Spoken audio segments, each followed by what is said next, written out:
Somebody was asking me about the collars, so the plastic collars. The first I saw these were tooled up by Jacob at Sundown, and it's a cheat. On the higher powered woofers, they still use, meaning Sundown, still uses CA when they were building them here. I think in China they actually do the epoxy, which is better, but I think they still got in the habit of just using the rings as overkill. So, but the ring is a reinforcement ring to help sort of give a little more strength to the triple joint. And sometimes if you are using a weak cone or you're just afraid that it'll break, you can use it on the top of the cone too. So like in this situation, you put the cone on and then you put this on to kind of give it a little reinforcement. It just gives a little more surface area. In this case, what I'm using is this lower to base really stiff spider. This is the Team, what is it, Team Sundown or whatever. And then it's got the Neo Supercharge on it, whatever. It's the dumbest shit ever because this thing's fucking heavy. So what I do is I lay down this and I use this as my control spider. So this is going to control excursion.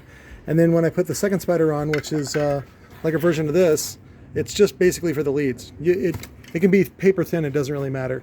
Because it's just it's a transport for the leads to get terminated. So, but I wanted to show you the way that I use these rings is typically only in this application, where I put down this one and I'm going to fill this in with epoxy, so it's going to be a really big gap. The problem is that you want something out here to space the second spider without it touching the bottom spider, because otherwise sometimes you get a little bit of clapping at certain frequencies. And so to avoid that, you want to separate them as not as much as possible, but you just, you want to have a little bit of space. Again, there's no benefit to spacing your spiders. That's all bullshit too. Let me see. The real distance you want to have is between the lower suspension and the upper suspension, which is the right here, the surround, or also known as an annulus. But that's where you get your precision linear play, not in the spider pack.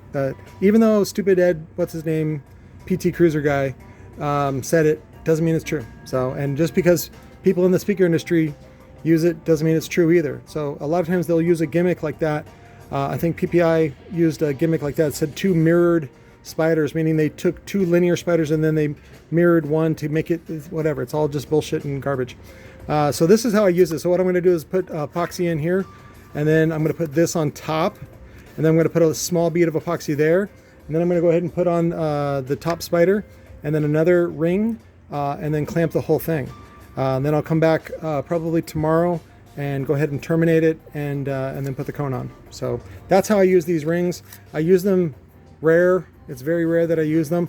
I do like to use the 2-inch ones that were only found by Sundown. Sundown, I think Jacob was the only one that tooled them up, because I hit up China. This is the China version. Also, you can buy it through Lord of Bass. The China version, I don't say Sundown on. That's all. No big deal. And then I like the 2-inch one because sometimes I use a I don't have 2-inch by 7-inch or 2-inch by 8-inch spiders, and sometimes I want that or need that. And so what the spacer does is it allows me to use one of the spiders that I currently have, which is for 2 3/8 neck, and then I use a 2-inch coil, and then I use this as a gap filler or a collar, just as a spacer, so that I can bridge that gap, because you don't want to do it with yarn or something like that. It's better if it's easier, quicker, and all that kind of stuff. That's the only other time I use that. I don't know if I have one around here that I can show you. No. Yeah, because what I ended up doing on that one was I just ended up using a spider with no leads, and then what I'll do is I'll just CA some leads by hand. So that was the other way that I accomplished that goal. Anyways, more videos to come. Love you.